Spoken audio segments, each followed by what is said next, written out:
எல்லோரும் எப்படி இருக்கீங்க? இப்போ வந்து சட்டுன்னு நம்ம வந்து ஒரு பிஸ்கெட் ஒன்று செய்கிறது வந்து ஓடிஜியில் எப்படி செய்யலான்னு பார்க்கலாம். அதுக்கு மைதா மாவு வந்து 130 கிராம் எடுத்துக்கோங்க. அதுக்கப்புறம் உப்பு வந்து ஒரு கொஞ்சமாக போட்டுக்கோங்க. அதுக்கப்புறம் மைதா மாவையும் உப்பையும் வந்து அந்த ஜலடையில் வச்சு நல்லா சலித்து எடுத்துக்கோங்க. சலித்து எடுத்துகிட்டு அதை வந்து அந்த மைதா மாவை எடுத்து ஒரு கிணத்துல போட்டுக்கோங்க. எடுத்து சலிச்சுட்டு இது வந்து ஆச்சி சமையல் தமிழ். இதை சப்ஸ்கிரைப் பண்ணுங்கள், லைக் கொடுங்க, ஷேர் கொடுங்க. நன்றி. இப்போ வந்து சலிச்சதை எடுத்து இதில் போட்டுருங்க. சீனி வந்து 55 கிராம் வந்து நம்ம எடுத்துக்கணும். சீனி எடுத்துக்கோங்க.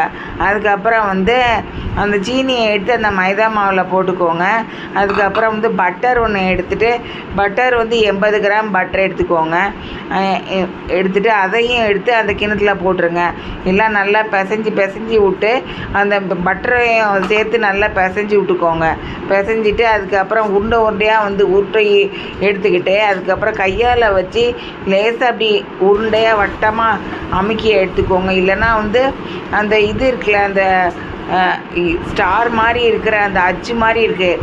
நான் அச்சு மாதிரி இருக்கிறது கடையில் விற்கிறத வாங்கி அதில் வந்து அந்த அச்சில் வந்து அமுக்கி எல்லாத்தையும் எடுத்து பிஸ்கெட் மாதிரி செஞ்சு செய்யலாம்.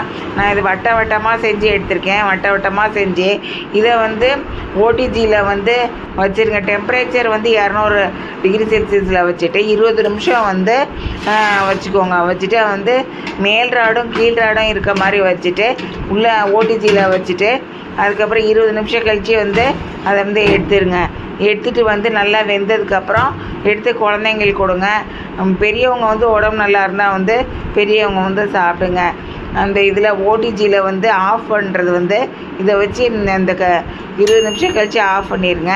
அதுக்கப்புறம் வந்து திறந்துட்டு க்ளவுஸ் மாதிரி இருக்கும், அதை ஒன்று போட்டுட்டு வந்து காட்டன் க்ளவுஸ் இருக்குது, அதை போட்டுட்டு வந்து இந்த உள்ளே இருக்கிறத எடுத்துருங்க. நன்றி.